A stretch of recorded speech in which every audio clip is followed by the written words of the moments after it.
Hello and welcome to the first of 4 presentations on the history and development of classical architecture. No study of architecture is complete without knowledge of the buildings of Greek and Roman antiquity. In this first segment, we will familiarize ourselves with the expressions and approaches of these two cultures, which together laid the foundations of Western classical architecture. In subsequent sessions, we will continue with the discussion of Italian Renaissance and Baroque architecture, followed by the 18th and 19th centuries, and conclude with a look at contemporary classicism. Before we begin, it is worth noting that the term classical architecture is an essentially modern one, thought to have first been used in the late 16th century.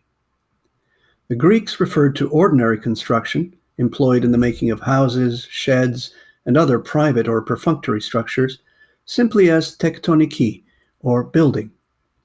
Construction of sacred and public edifices, such as temples, council houses, market colonnades, theaters, etc., was called architektoniki, meaning principled or refined building.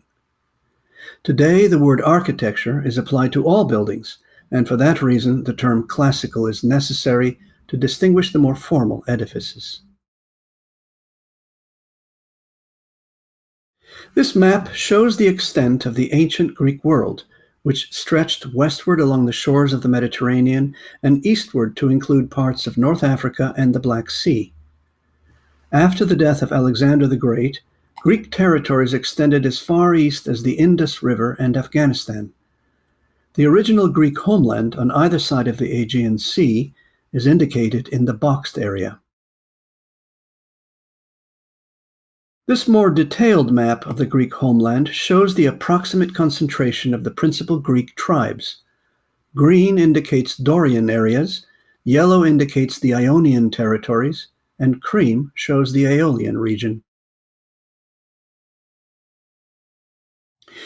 The ancient Greeks were prolific writers. We know from the Roman author Vitruvius that a number of treatises on architectural subjects had been written and were kept in libraries, including the famous Library of Alexandria in Egypt.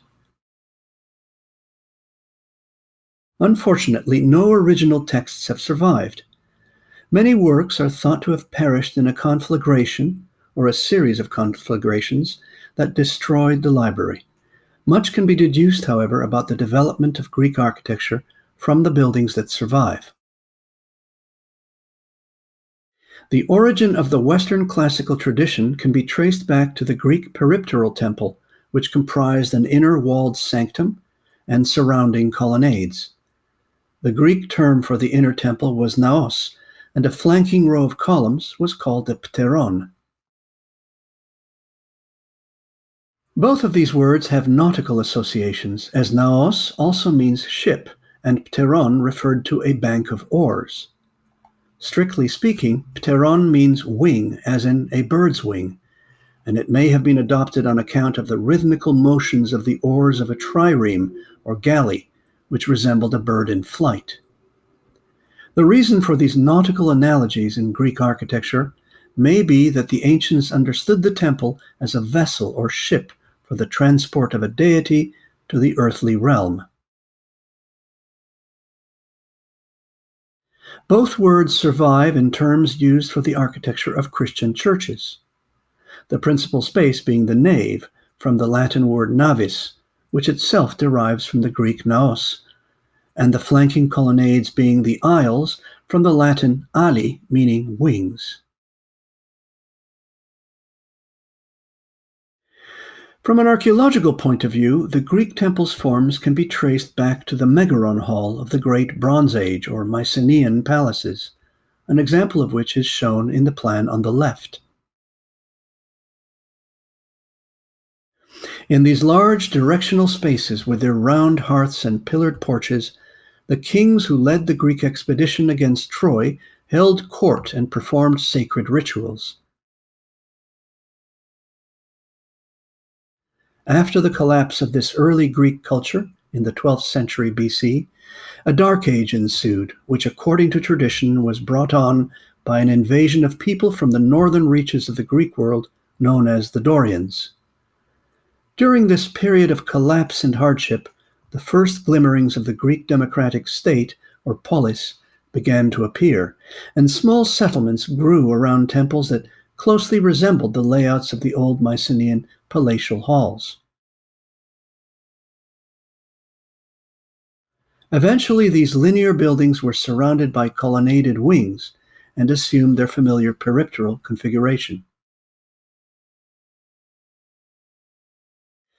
This map of the Mycenaean world, that is to say, the Greece of the 13th century BC, which is recounted in the Homeric epics, written some 5 centuries later, shows the principal palatial centers of Mycenae, Pylos, Sparta, and Troy, which is indicated at top right on the eastern shores of the Aegean Sea. All Mycenaean urban centers were clustered around palaces such as the one at Pylos, which is here shown in plan, and featured a large megaron hall surrounded by royal living quarters. The typical Mycenaean megaron resembled the later Greek temple, but it was distinguished by a throne room with a large round hearth and 4 columns in an atrium-like configuration. The architecture and details, however, had little in common with later Greek forms. From these palatial centers of the 13th century BC, the Greek expeditionary forces set out to subdue Troy, a story made famous by the poet Homer, who lived in the 8th century BC, half a millennium after the event. Our image of the Trojan War is influenced by much later classical Greek representations, so that we tend to picture the Mycenaeans as classical Greeks. In truth, the Mycenaeans were very different. They spoke an early form of Greek, dressed differently, and used different forms of armor in combat. For instance, full-body bronze suits, helmets made of boar's tusks, and cowhide shields. After the destruction of Troy around 1250 BC, this early Greek culture collapsed, and a Dark Age ensued, which lasted from the 12th to the 8th century BC. The Greek mainland was overrun by a new wave of Greek-speaking people, the Dorians. New settlements were established in the ruins of the old Mycenaean palatial centers. The new towns appeared to have been ruled by chieftains, whose huts were more primitive than the old megaron halls, but they retained a similar linear, open-fronted configuration. It is thought that the chieftains performed priestly duties, and gradually these megaroid structures were transformed into proper temples. Out of these early primitive megaroid structures of the Greek Iron Age, the peripteral temple emerged in the 6th century BC, and it came to be surrounded by colonnades, or ptera. The principal type took root across the Greek world in all regions, regardless of tribal affiliation. We will here look closely at the nature and development of Greek Doric forms, from their emergence in connection with the first mud brick temples with wooden superstructures to their translation into refined stone edifices. While we are familiar with the forms of the Greek temple through the surviving stone-built examples, it is clear that the forms making up the superstructure of the buildings are references to original constructions that made use of timber and other perishable materials. The carpentry that is conjured in Doric buildings is clear in the rows of triglyphs, which represent beam ends, and the metopes, or spaces between them. The art of the carpenter, or tekton, is also apparent in the small pegs, known as gute, set beneath the triglyphs, and in the rows of mutules, or rafters, that support the projecting cornice. A recollection of the art of the ancient Greek carpenter is preserved in the present-day term tectonics. This was an important aspect of Greek architecture, for although by the 6th century BC temples were made mostly of stone, it was important to represent the original wooden forms and connections as reconstructed in the 18th century drawing on the left of the slide. As wood is tactile, has familiar tensile strength, and can be easily cut, hewn, and carved, unlike stone, which is brittle, The practical forms produced by a carpenter are more capable of representing the essence of construction. For this reason, Greek masons chose to preserve in their stone temples references to carpentry. Today, when we say that a building is tectonic, we mean more generally that its forms evoke their origin in straightforward constructional methods and materials. An aspect of Greek architecture that is less familiar today is the polychromy of its roof structure, which is to say the entablature and crowning pediment. In Doric temples, the triglyphs, regulae, and mutules were always painted a bright blue, and the tenea, corona, and other mostly horizontal members were painted a vibrant red. Traces of color are sometimes preserved on ancient buildings. The images on the left and below are from recently excavated tombs in the northern Greek region of Macedonia. The photograph on the right shows a full-scale replica of part of an early Doric building produced by a team of University of Notre Dame students working under my direction. The blue-painted details employ a copper pigment that is often used in agriculture as a fungicide and is thought to have been passed down since antiquity. On the left are examples of blue copper sulfate being used protectively on tree limbs, and blue copper silicate paint being applied to beam ends with exposed end grain. It is my belief that the formulaic rendering of triglyphs, regulae, and mutules as bright blue components by the ancient Greeks can be explained as an evocation of the protective fungicidal treatment of vulnerable wooden members on temples before they were translated into stone. Like the blue-painted members, some components of the Doric roof structure were invariably painted red. In some cases, they were also given a characteristic molded profile of the sort often associated with copper flashing.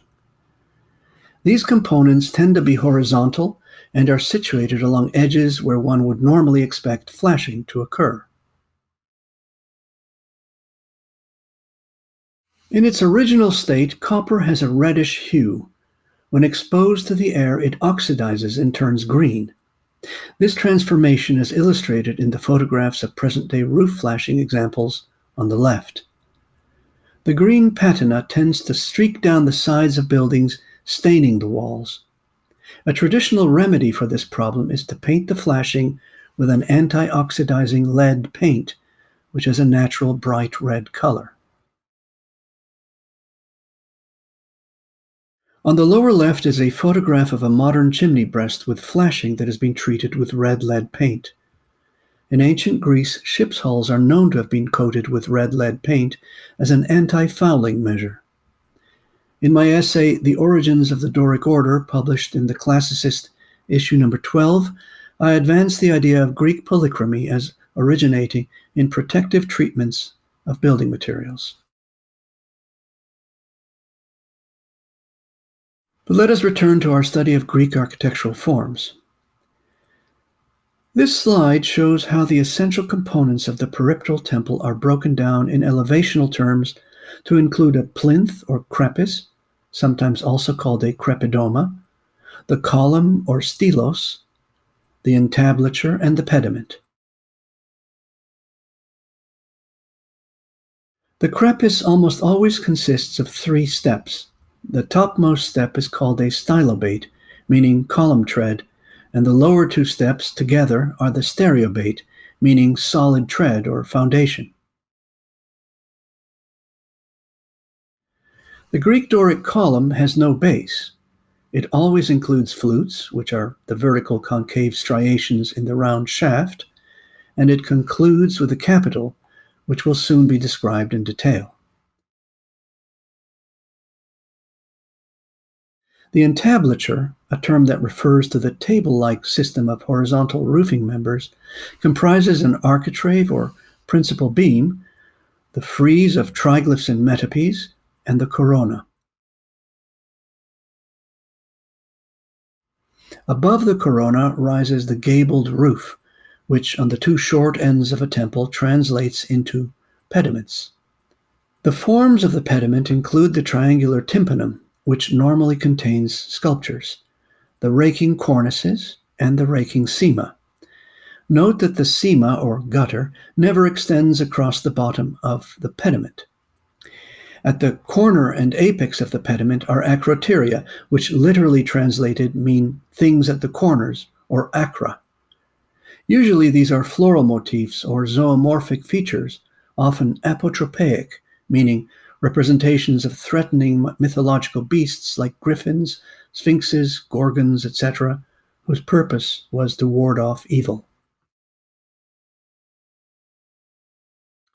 The Greek Doric capital consists of a number of distinctive components.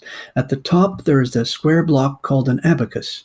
Beneath it is a round cushion-shaped component called an echinus, or urchin-like thing on account of its parabolic profile, which resembles that of a sea urchin. At the point of transition of the echinus to the neck, or trachelion, there are a series of shallow bands called annulets. A short distance beneath these and cut into the top of the shaft are a number of small furrows called the hypotrachelion grooves. These are sometimes shown in vase paintings as securing the ends of garlands strung between the columns on festival days.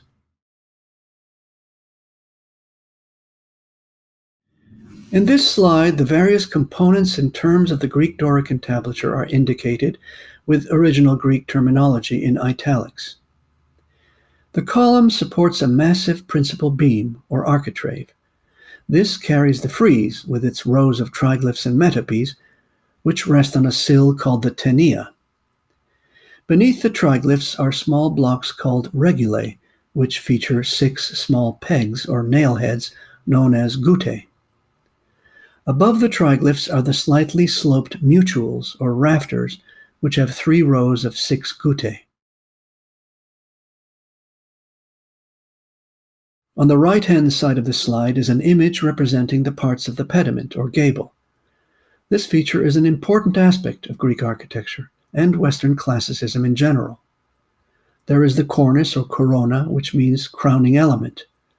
The horizontal corona wraps the entire temple, but at its 2 short ends it is surmounted by raking coronas, which carry a raking cyma. This last feature represents the original gutter. The raking corona rises from a small fillet that crowns the horizontal corona in such a way that its own fillet merges into it.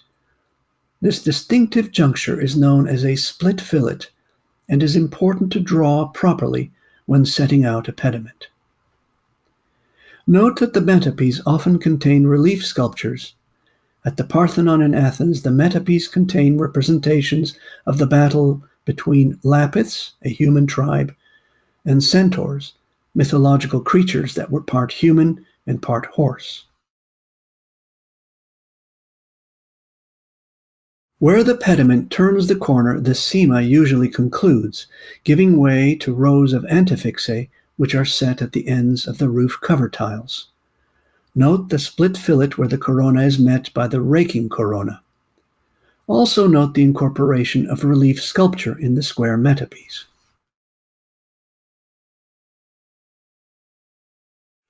Despite the strict tectonic logic of its parts, Doric architecture is not without formal problems and contradictions.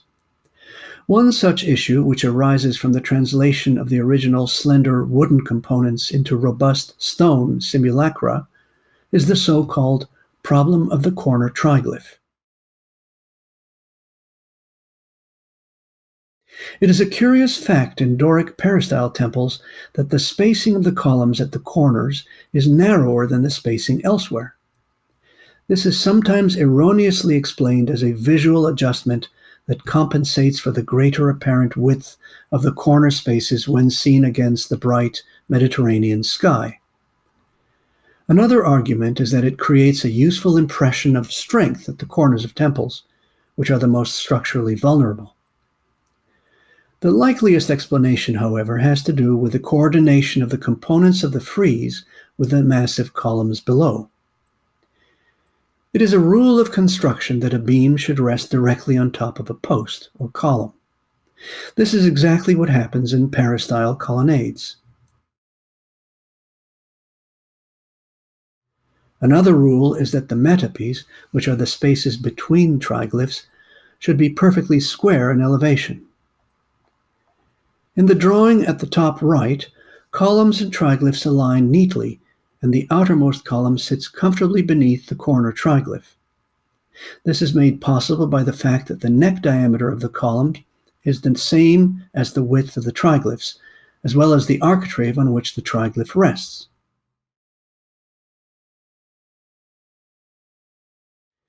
In the middle image, the columns have been greatly thickened after being translated from wood into stone. Here, the spaces between the columns are shown as constant.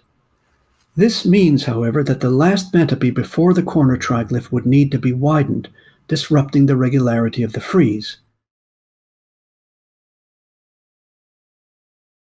In the lower images, the problem has been corrected by keeping a regular frieze in which all metopes retain a square proportion and by sliding the corner column inward. So much then for the Greek Doric type. Greek Ionic is an equally important and familiar formal system, which diverges from the Doric in a number of essential ways. Although superficially similar to Doric architecture, Ionic is characterized by columns of more slender girth, which have complex moldings at the base and resolve into spiraling volutes in the capitals. The Ionic also lacks a frieze of triglyphs and metopes. Instead, it has rows of dentils, which are small blocks representing the ends of smaller wooden beams.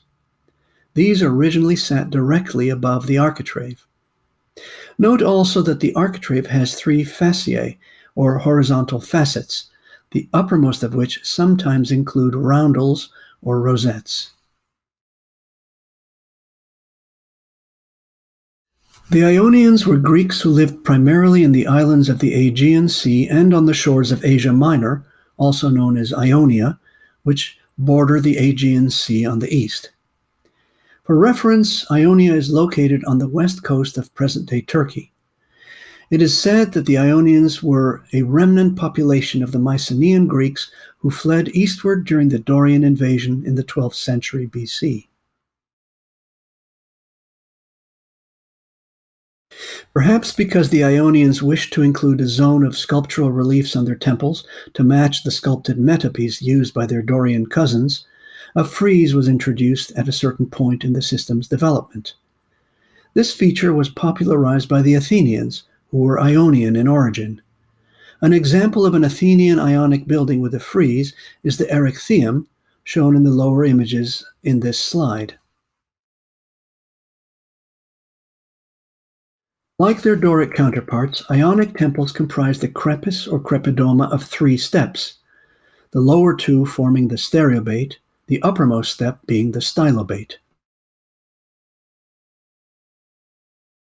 The columns meet the stylobate with a base made of stacked concave and convex moldings, and their round shafts, which are more slender and deeply fluted than Doric examples, rise to a decorative necking or trachelion, on top of which the voluted capitals are placed. The entablature consists of the architrave, the decorated frieze, and the cornice, which consists of a corona and cyma. This last feature is sometimes called a cymatium for the shape of its profile. The Ionic capital is without doubt the most distinguishing feature of this columnar type, with its spiral volutes, cushion-shaped pulvinus, and echinus with egg and dart moldings. The egg and dart is a typically Ionic motif, as is the lesbian leaf, also known as leaf and dart, which in the example on the lower right decorates the abacus above the volutes. The themes were evidently used because their profile closely matches the shape of moldings. Note the anthemia or honeysuckles at the junctures between volutes and echinus. Although shrouded in mystery, the origin of the volute is likely to be found in the so-called Aeolic capital, which prevailed in the Near East in the 7th and 6th centuries BC. An example of this type is shown above left. Note that the Aeolic volutes converge at the neck rather than connecting across the shaft as in mature Ionic capitals. A possible transitional early Greek Ionic capital is shown in the middle image. Another possible origin of the volutes is in a papyrus or vellum scroll which Greek texts were written on. This type of book, used by the Greeks and Romans and which survives today in the Hebrew Torah, may have been placed on top of the columns before a temple's dedication, inspiring the Ionic capital. Or if not, Ionian builders may have deliberately stressed the resemblance. Unlike its Doric counterpart, the Ionic capital is uncompromisingly frontal, so that its flanks are treated very differently. The candelabra-like shape of the side is called a baluster in English. It usually includes a center strap known as a balteus. In general, the Ionic capital is much more decorated than the Doric. At the Propylaea in Athens, shown at top left, gold floral motifs were set into the tops of the echinus. Like the profile of the Doric echinus, Ionic capitals employ complex curves using multiple centers. The downward swelling of the strip connecting the volutes, which is sometimes very pronounced, is called pulvination. Sometimes the top of the volutes also forms a continuous curve, as in the capital of the Temple of Apollo at Bassae, shown in the lower left-hand image. The image on the right shows a corner condition in an Ionic porch. The capitals retain the frontal orientation and do not negotiate the 90-degree turn. This external corner problem is to the Ionic what the corner triglyph problem is to the Doric, a formal contradiction that requires resolution by effecting a tectonically irrational intervention. The most common solution is one that replicates the volute on the side of the capital, as seen in the top left image in a 19th century building imitating the Erechtheum. In plan, this causes the balusters of the perpendicular volutes to intersect awkwardly. At the Erechtheum, this was no doubt deemed acceptable because the inner corners were hard to see from below. The earliest Ionic column bases varied a good deal from building to building, and many were treated as stacks of concave moldings known as scotiae, and convex moldings known as toruses, which were set on square plinths. A common Ionic base type is made up of the sequence plinth, scotia, scotia, torus. Eventually, the sequence plinth, torus, scotia, torus prevailed, and it is known as the Attic base as it was used predominantly in Athens and the surrounding region of Attica. An example of an Attic base is the one from the Erechtheum at the top right. This comparison of the Greek Doric and Ionic types shows how, despite their differences, the two systems have a similar overall structure and formal basis. Note, however, the drastically different proportions in the elevations shown on the left and right-hand side of the slide.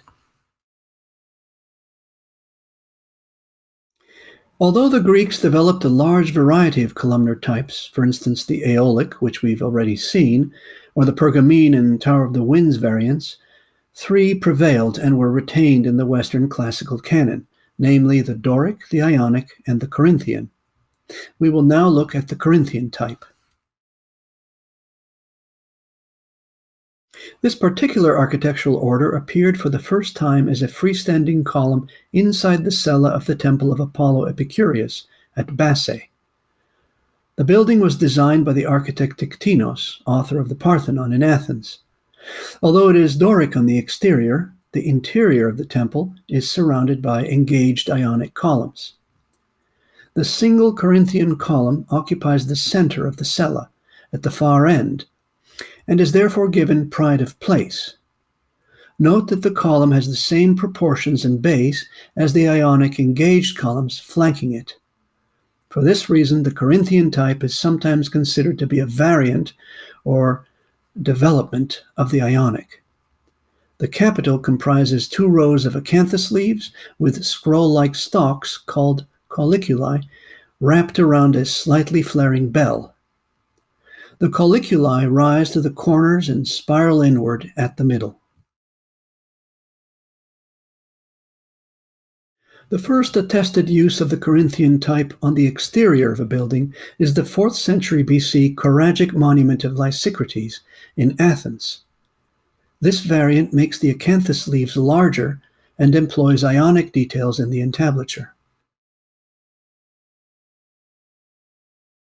The drawing on the lower right illustrates the story told by the Roman architect Vitruvius about the invention of the Corinthian capital, according to which the Athenian architect Callimachus noticed a makeshift grave of a girl in the cemetery outside the gates of Corinth. The girl's maid had placed a basket on the grave, filled with the child's favorite toys, and put a roof tile on top of the basket to keep it from blowing over in the wind. An acanthus plant had grown at the base of the basket and coiled around it. Finding the effect pleasing to the eye, Callimachus sketched what he saw and soon translated it in architectural terms. In his discussion of the Greek columnar types, historian John Onions has suggested that the Corinthian type was originally associated with healing sanctuaries. He notes that the temple at Basae, shown on the left, was dedicated to Apollo Epicurus in his guise as a healer, and the building was commissioned to celebrate the end of a plague. The monument of Lysicrates, too, was dedicated to commemorate the success of a boys' choir at the Dionysian festival in Athens, which took place in connection with healing rites. The great tholos at the sanctuary of the healing god Asclepios at Epidaurus, designed by the sculptor Polykleitos and shown above right, also employs a Corinthian columnar type on the interior, the capital of which is shown below the drawing. According to Onions, the Corinthian type may have been favored for such buildings because of an etymological coincidence, wherein the first part of the word acanthus resembles the verb akin, meaning to heal. According to this theory, akin and anthos, or flower, gives us acanthus. The three Greek Corinthian capitals which we have reviewed, namely the Basae, Lysicrates, and Epidaurus, or Polykleitos variants, are similar in their sparing use of foliage, prominent bell, and sharply angled abacus. The most obvious difference is the location of the floral motif, known as the fleuron, or anthos in Greek, either in the middle or at the bottom of the abacus. As noted earlier, other columnar types were also developed in Greece, among which was the so-called Tower of the Winds Corinthian variant. Named after the building in Athens where it was famously used by the architect Andronikos, the capital consists of a single row of acanthus leaves and a second, taller row of palm leaves. This type became a favorite of American colonial and federal period builders. Much has been written about Greek proportioning systems, and most of it remains speculative, as almost nothing has come down to us on the subject in ancient literature. The Greeks are also known to have engaged sculptors as architects, and for this reason buildings tend to employ different, highly particularized proportions. This is evident, for example, in the plate from Mauchen-Normand's Parallel of the Classical Orders that compares a number of Greek Doric buildings. Or these two plates from the same publication showing Greek Ionic and Corinthian examples. As you can see, the proportions of both columns and entablatures are quite different from building to building. In an effort to subjugate the Greek types into a Renaissance system, 19th and 20th century architects made the Greek Doric 6 base diameters tall and set the entablature at 1/3 the height of the column. The Greek Ionic and Corinthian variants, being similar enough to their Renaissance counterparts, were fixed at 9 and 10 diameters tall. This kind of standardization, of course, is quite contrary to original Greek practice. However, a number of theories have been developed that seek to identify overriding proportioning strategies used by the Greeks. One theory, advanced in 1861 by British engineer Edward Cressy and published in Joseph Gwilt's Encyclopedia of Architecture, notes that in the elevations of many temples, the columns support a superstructure with an identical mass. Here, Cressy illustrates a four-columned or tetrastyle Doric temple with a pediment which is square in proportion. You can see that the columns fit roughly into 20 squares, if the base diameter is used to determine the size of a square. The sum total of the entablature and the pediment above the columns is also 20 squares. We see the same equivalence of columns and superstructure in this six-columned or hexastyle Doric temple facade with pediment, which assumes a 2:3 proportion. In this case, there are 36 squares respectively for the columns and superstructure. Here, the system appears to work for an octastyle pedimented elevation with 48 squares respectively for the columns and superstructure. In this case, the elevation assumes a 1:2 proportion. Cressy also applied the method to the more slender Ionic type with similar results. Here, a tetrastyle Ionic temple facade with pediment, all inscribed in a square, yields 38/38 squares. And here, a hexastyle Ionic pedimented elevation gives 54/54 squares, and the whole is inscribed in a 2:3 rectangle. The problem with Cressy's proposed method is that it only works on pedimented elevations and cannot be universally applied to all Greek temples. Other proportioning systems are more likely to have been used by Greek architects. In the Greek mind, beauty was closely associated with number, at least since the days of Pythagoras in the late 6th and early 5th centuries BC. The influence of Pythagoras on the development of Greek and more generally Western thought is immense. A native of the island of Samos in Ionia, he resettled in the Greek colony of Croton in southern Italy, and is said to have studied with priests in Egypt and Phoenicia. He is best known for the trigonometric theorem that still bears his name. In Pythagoras' view of the world, number constitutes the very essence of being. Among his many observations, Pythagoras perceived that the first four numbers contain all the proportional intervals of music.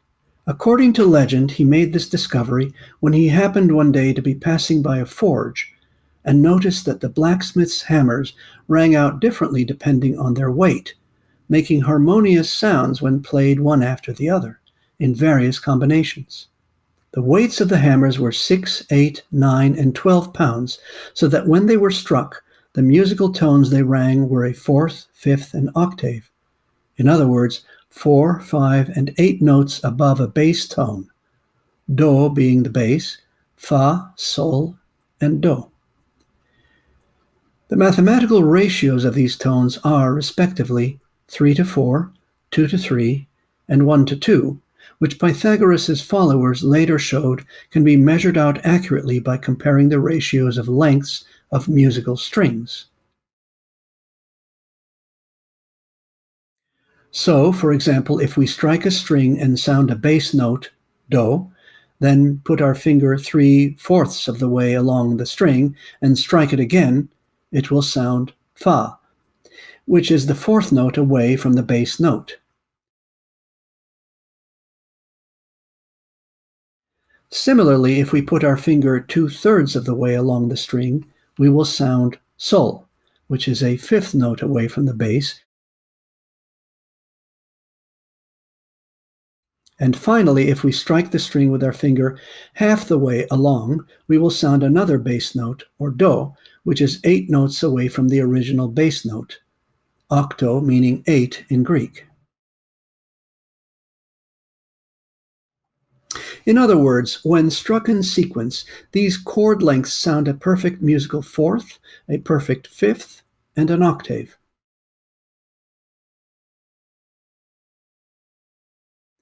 The Pythagoreans quickly recognized that when translated into lengths, these same ratios formed rectangles that had long before been considered beautiful. In other words, windows, doors, or building plans and elevations that exhibited 4:3, 3:2, or 2:1 proportions were deemed to be the fairest, just as fourths, fifths, and octaves were on the musical scale. This startling revelation reinforced Pythagoras' belief that number and harmony were key to understanding the essence of the world. The consonances on which the Greek musical system was based, fourth, fifth, and octave, can thus be expressed by the arithmetic progression 1, 2, 3, 4. Just as startling to the Pythagoreans would have been the observation that these same ratios, 1:2, 2:3, and 3:4, are also manifest in the principle of proportional means. The Greeks held that there are three different types of proportional means: arithmetic, geometric, and harmonic. A mean is a number or a measure, when units of length are involved, situated between two extremes so that its relationship to the extremes creates a regular progression. For instance, if one takes the ratio 6:12, in which the second number is twice the first one, we can deduce a mean that relates to the extremes so that each term exceeds the previous one by the same amount. 6 is to 9, as 9 is to 12. Here, the mean exceeds the first extreme by the same amount, 3, that the last one exceeds the mean. This is called an arithmetic progression. By contrast, a geometric progression is one in which the mean exceeds the first number by the same ratio as the last one exceeds the mean. For example, if we take the numbers 4 and 9, the geometric mean will be 6, giving us the progression 4, 6, 9. The third method of deriving a mean makes use of what is known as a harmonic progression, in which the mean exceeds one extreme and is exceeded by the other by the same fraction of the extreme. For example, if we begin with the numbers 6 and 12, the harmonic mean will be 8, giving us the progression 6, 8, 12. Here, 8 exceeds 6 by a third of 6, or 2. And 12 exceeds 8 by a third of 12, or 4. The proportions encrypted in the Parthenon in Athens are an example of the use of proportional means. Analysis of the building's plan and short elevations revealed that the ratio of short and long dimensions is consistently 4:9. The geometric mean between 9 and 4 is 6, which gives the equal ratios 9:6 and 6:4. This translates as 3:2. In other words, a perfect musical fifth.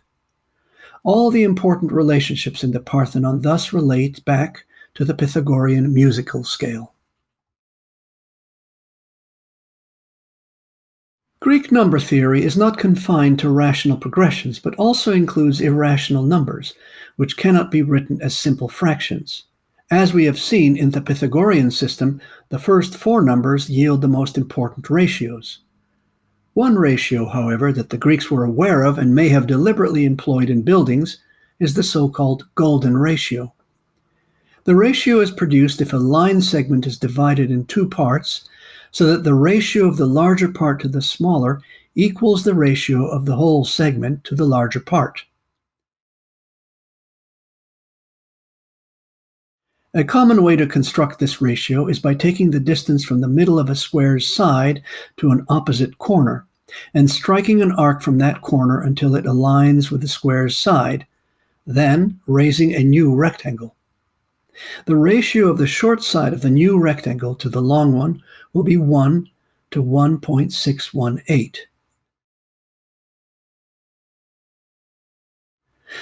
Although ratios yielding irrational numbers are often found in nature, for instance the successive arcs of a nautilus shell, the golden ratio occurs in the human body, most notably in the relation of the height of a person's navel from the floor to the height at the top of the head.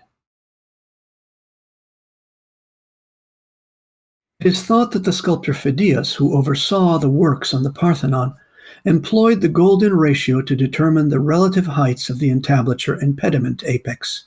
For this reason, the golden ratio is today indicated with the Greek letter phi, which is the first letter in Phidias's name. In this geometric overlay, you can see how the last set of diminishing rectangles appear to precisely situate the entablature in the elevation.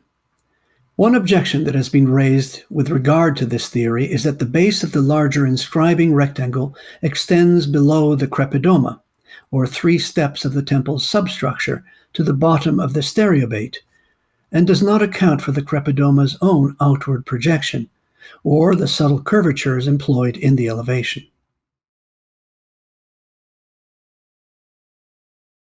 A characteristic of ancient Greek art and architecture is a tendency towards typological and geometric purity.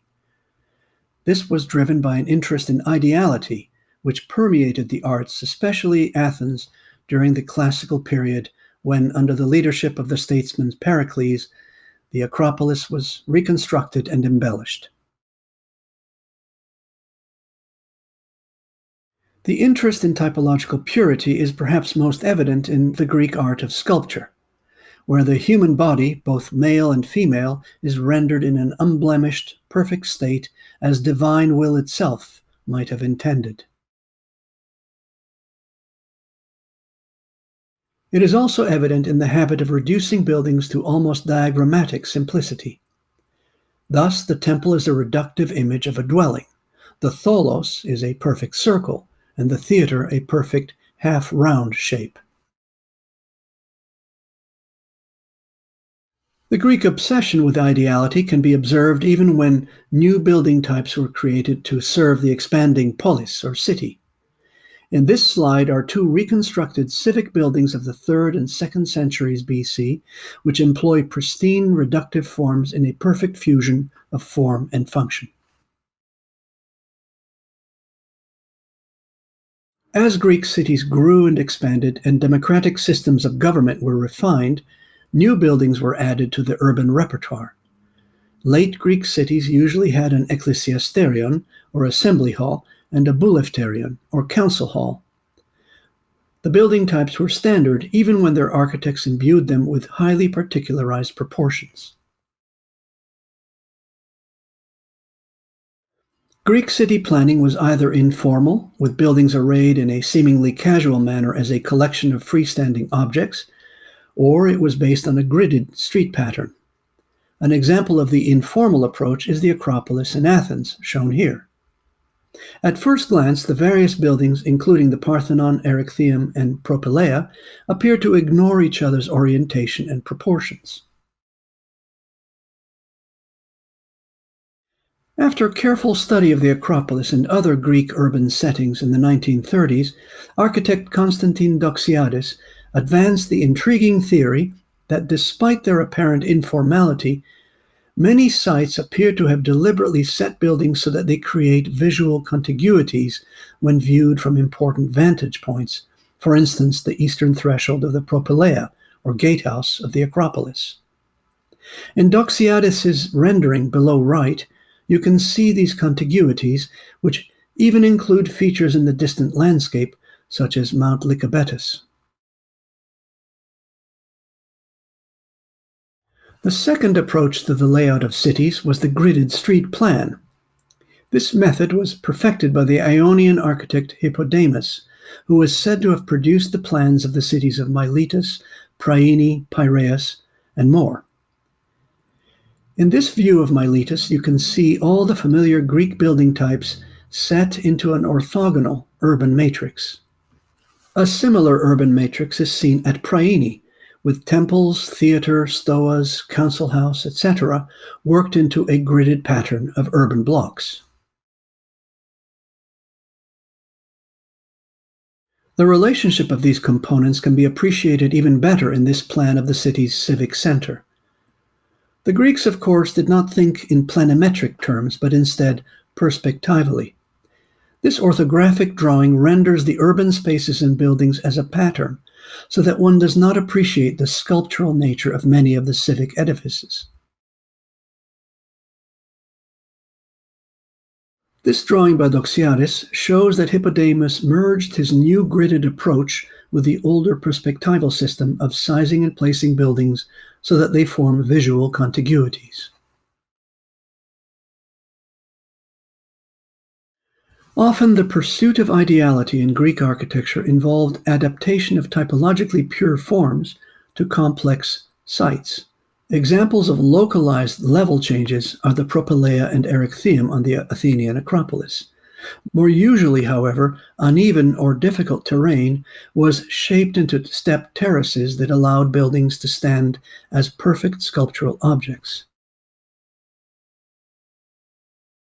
This late Greek approach to architecture was adopted by the Romans in the period of the Republic.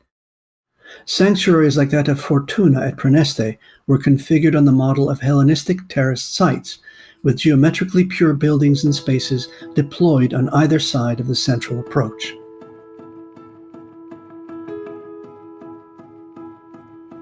We will look more closely at Roman architecture in the next segment.